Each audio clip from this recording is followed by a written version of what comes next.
What up, guys? Welcome to the Son of Wonder. Transformers Rise of the Beast has dropped in theaters, so I figured it would be a great time to rank all of the live-action Transformers films, so let's conversationalize. What up, guys? So I have rewatched all of the Transformers films, and definitely some are better than others. And since I'm a Transformers nerd, I can be a little bit more critical of them than other people might be. So let's go ahead and start the ranking. At last place in number 7 is Transformers Age of Extinction. Now, oh man, none of these movies are great cinema, and none of these movies are really like great, awesome, super memorable films as a whole. This one in particularly is not spectacular. I can go back and forth between either this one being at the bottom of the list or the next one we'll get to later being at the bottom of the list. I can go back and forth on both these films, but right now I'm kind of just feeling this one, mainly because when I remember it and when I think about it, there's nothing in there that's particularly like, wow, that was really cool, or wow, that was a really great moment. No, it's just Michael Bay being Michael Bay. And that does not bode well when he really delves into his own personality in these films, lets the worst of his personality come out. Because in this film, they crank up the weirdness by Mark Wahlberg, the leading man, has a daughter who's dating this guy who's significantly older than her, and she shouldn't be. And this is kind of a weird scenario because the romance kind of just stays at the end, like they don't ever resolve or kind of admit that that's a bad idea. And it's such a weird thing to put in a Transformers movie. Plus, the way it leaves off from Dark of the Moon, it's really depressing. It like starts off with Ratchet dying, being brutally killed by the Cybertronian bounty hunter, I suppose, Lockdown. And Ratchet was a character that you spent a significant amount of time with in the first 3 films, so you don't want to just see him die right out of the gate. However, that isn't to say that the Autobots aren't awesome in this movie. They're awesome as always. I like the ensemble we have here. You have like a military robot and a samurai Autobot, and I think a movie just about this Autobot ensemble, led by Optimus Prime, would be great. But unfortunately, Michael Bay just had to add his human characters in there. And it only brings the movie down. They bring in Galvatron. They have Megatron become Galvatron, which is a good twist, but they don't really do anything with it. Like, he's not in the movie. He's not featured heavily enough in the film. You don't know that that's the twist until way later in the movie, and then the climax happens. And when the climax does happen, it doesn't really feel like anything major has been achieved. Okay, sure, the CIA is defeated and Lockdown was destroyed, but the humans are still at odds with the Autobots, and the character, Cade Yeager, doesn't really feel like, Mark Wahlberg's character doesn't really feel like you go on a journey with him and all. So this is kind of just an abysmal movie with some good moments here and there, but again, in relevance to the other Transformers movies and the little things that they can accomplish, I don't feel this one does. Coming in at number 6, Transformers The Last Knight. Again, I go back and forth on which films are worse. I'm currently debating it in my head as we speak. But I think the saving grace, the very small saving grace, mind you, of this movie is that I feel like something at least is accomplished. Now, it commits some pretty criminal sins, and that's why it's really low on the list. This is not a good movie at all. First of all, it turns Optimus Prime, one of the most wholesome and good-natured and good-hearted characters in all of fiction, and turns him evil without really explaining how or why. Like, Optimus meets his creator, Quintessa, after vowing to destroy her at the end of the last movie, only to be swayed by just her saying that, oh, by the way, Earth is actually Unicron, and Unicron's your mortal enemy, the Prime's mortal enemy, and you have to destroy him, and we have to destroy him to save Cybertron, and that just gets him to turn evil like that. They don't delve into it any more than that. It's just, hey, he's evil. And so for most of the film, there's no Optimus Prime. And honestly, I feel like this is the movie with, or one of the Transformers films with the least amount of bot action, and that also serves the movie very poorly. I will say a couple of the positives is that I think the idea, there are certain ideas in here of how the humans and their history connects with the Cybertronians are a little bit interesting. I like Anthony Hopkins' character, even though he kind of dies pointlessly at the end of the movie. And I like the climax. I think it's definitely fun when Optimus comes back after he's turned good again and just annihilates the bad guys. Frank Welker does Megatron in this movie, and Megatron is very intimidating. As well as they actually defeat Quintessa and accomplish, for the most part, I guess, what Optimus set out to do at the end of the last one. Like he said, I'm coming for you, and they actually defeat them. So those are the pluses of this movie. I also think Mark Wahlberg as a character is more of a character that you can root for in this movie than in the last one, where he's not the best guy and you're not really invested in his character all that much. I feel like you're a little bit more invested in this one, having spent more time with him. So those are the pluses, but they certainly don't outweigh the negatives, because this movie also has some pretty bad acting and some terrible writing. Next up, at number 5, Bumblebee. Now, I know that a lot of people think that Bumblebee might be the best Transformers movie. A lot of people absolutely love this movie. I watched it recently, and I wasn't the biggest fan. They were trying to go for the 80s aesthetic, the way that the Transformers looked in the 80s cartoon, and I like their designs a lot.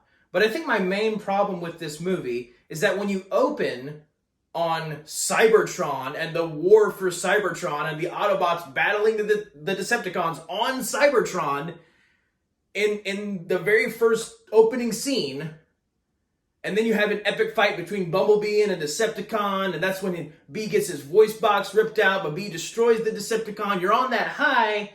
And then we spend the next hour with our human characters, and then Haley Steinfeld's human character bonds with Bumblebee, and then we get a pretty great fight scene at the end with some very mediocre Decepticons. And so at the end of the day, this movie kind of encapsulates a lot of the issues I have with the Transformers movie franchise as a whole, just focusing way too much on the Earth and human side of things and not enough on the Transformers side of things, which is what you are supposed to watch a Transformers movie for. It's what you want from a Transformers movie, the Transformers, not the humans. And unfortunately, this specific Transformers movie, Bumblebee, feels like majority human and less Transformers. I will say the story that they tell with Haley Steinfeld's character Charlie, her bonding with Bumblebee, I do think is a well-written story, like her losing her dad and finding this new friend in a time where she doesn't feel like she has any. That's pretty nice. But again, it feels more like Iron Giant than it does a Transformers movie for the majority of the film until we get to the very little Decepticon stuff. And the specific Decepticons in this movie are so lackluster. Like, they aren't that cool. They're just there to be the bad guys. They really don't have that much of an intimidation factor. Very just abysmal villains. So I do think this movie has some pros while also having some definite cons. And the fact that we have some terrible villains and we open with an awesome epic Cybertron battle only to spend most of the rest of the movie with the human characters and their perspective on things. And when I watch a Transformers movie, I don't really care about that stuff. Next up, number 4, Revenge of the Fallen. Oh, man. So, this movie inches out Bumblebee only because of the third act. The third act that takes place in Egypt. I love the fact that you have Devastator in there with all the Constructicons, like, transforming together to become Devastator. The idea of the Primes and the Fallen and the massive epic battle that takes place in Egypt. Optimus Prime using the parts from Jetfire, the Decepticon turned Autobot Jetfire, to absolutely annihilate the Fallen and Megatron kick both of their butts in such an epic manner, and then just destroying the Fallen with the awesome line, "Give me your face," as he rips the Fallen's face off his body. And what I would say is the most brutal death in all of these Transformers movies, most brutal bot death, is the Fallen's death. So all of that stuff I love and is awesome, and that's why it inches out Bumblebee. And then you have Sam Witwicky going to college and being attacked by a Decepticon who has disguised themselves as a very objectified woman. And it's just, that's the Michael Bay side of the movie. You have the awesome Michael Bay knows how to capture the grandiose of the Transformers world part of the movie, and then you have the stupid Michael Bay side of the movie with the college stuff. And not to mention, a lot of the human characters in this one just feel like cartoon characters, like way over exaggerated personalities and stuff like that. So that weighs this movie down heavily. Also, they try to go for like a Sam Witwicky is the chosen one plotline in this movie. Like, he dies and then sees a bunch of the primes and they're like, "We have chosen you to revive Optimus and save the planet. This was always your destiny." And it just, like, I get that we're watching a movie about transforming alien robots, but that kind of feels like a stretch when you try to incorporate the humans into the story so much that you make one of them like the chosen one. And they did it 2 times in The Last Knight with Mark Wahlberg and the girl who was supposed to be Merlin's descendant, and they do it again in this one. So I find that plotline kind of just out of place, and the Michael Bay-isms really weigh this one down. Alright, number 3, Transformers Rise of the Beast, the newest film to become a part of the Transformers movie franchise. And I think this film was good. I give it a thumbs up, while also acknowledging the fact that it has some, like Bumblebee, definite flaws. I like Mirage as a character. I like the fact that they actually give Optimus Prime a story arc. That was really refreshing to see when it comes to these Transformers movies. At the same time, though, they spend too much time on the human characters, and the human characters themselves aren't, like, they're not charismatic enough to have all that time spent on them.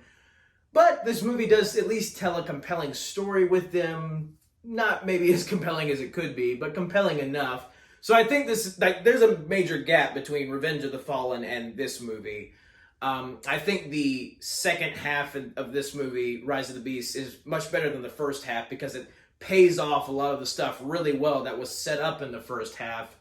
So definitely some positives, definitely some negatives, but I would say majority positive. Now we go back to where it all started, the first Transformers movie, and I think this movie, being the first of the Transformers films, does a great job of introducing the human world to the Transformers characters and the threat of the Decepticons, as well as the powerful and valuable allies in the Autobots. Michael Bay in this movie does a great job of capturing the danger of the Decepticons and how ferocious they actually are, and also the suspense of what if this ever actually happened, like what if alien robots came to Earth, and how would humans react to that? And so you kind of have this suspense going throughout the movie of, like, as we learn more about these new creatures. So I think this movie does a really great job of incorporating the fantastical Transformers into a real world type setting. And I think Shia LaBeouf is a charismatic lead, but his story in this one really isn't much of a story. He just kind of happens to stumble upon the Autobots with his girlfriend, and that's kind of it. Like, they don't really do that much more. So it's, again, even the first of these movies is not, to me, not the best, and also just, it's not really a great movie. But I think the military guys are really charismatic, and I honestly wish they would have just focused on the military guys and their relationship with the Autobots and Decepticons, instead of adding this high school kid in there just to add a high school kid in there.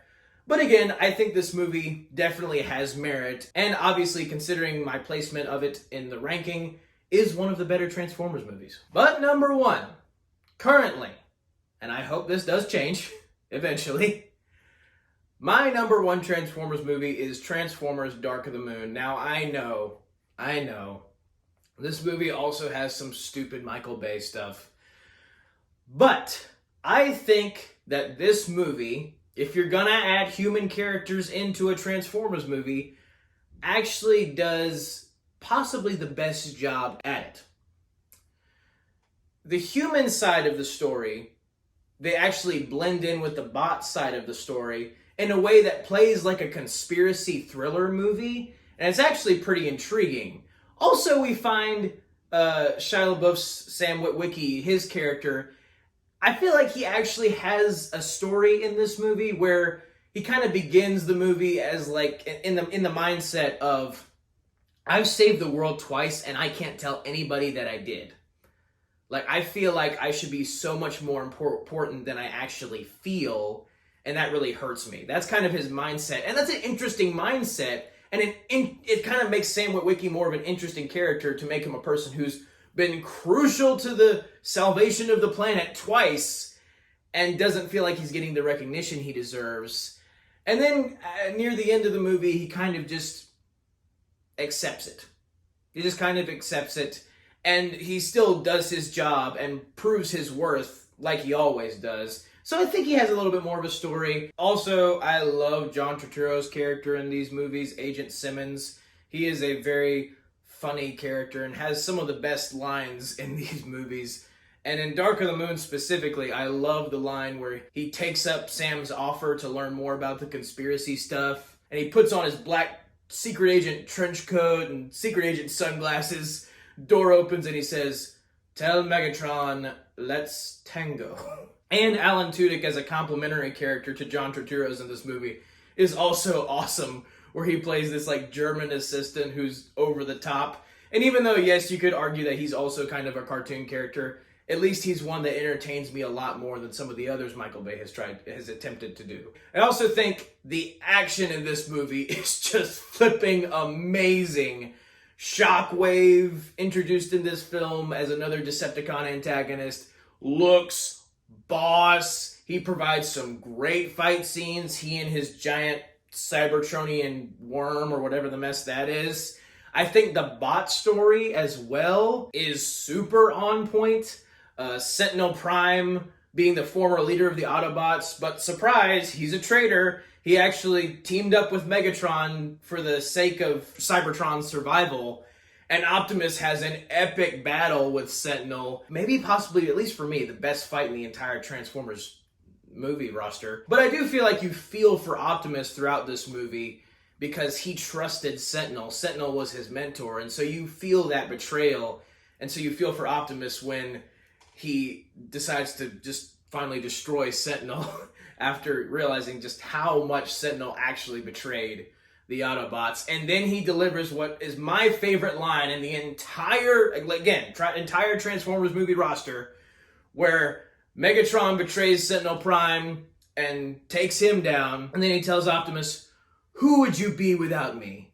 And Optimus puts his face mask on, and he says, "Time to find out." Shoves an axe in Megatron's head, ripping his head with his spine out of Megatron's robot body. It is one of the best lines before the kill ever, and one of the most epic deaths of any Transformer, probably all of the Transformers movies. And so there is a lot to love about this movie, and I think it's number one because it tells the most intriguing human story with the conspiracy, how like some were always teaming up with the Decepticons to hide their real plan that they were making with Sentinel Prime since the first moon landing, and they incorporating that, tying that together, as well as telling a pretty compelling story with Optimus and having to battle his former mentor, as well as his mortal enemy in Megatron. And the girlfriend, I feel like, actually does something in this movie. She convinces Megatron to turn on Sentinel Prime, so I think that's also a plus. So this is my current number one Transformers movie, Transformers Dark of the Moon. And I do hope that changes. I hope eventually another theatrically released Transformers film will blow all of these out of the water, because like I said, none of these are great movies. Some of them are good, but none of them are great. And so I really want one to eventually and finally be great. But that is my ranking of all 7 live-action Transformers movies. Thank you guys for watching. Have a very blessed day. May the Lord be with you. May the Force be with you. Goodbye. And that's a wrap.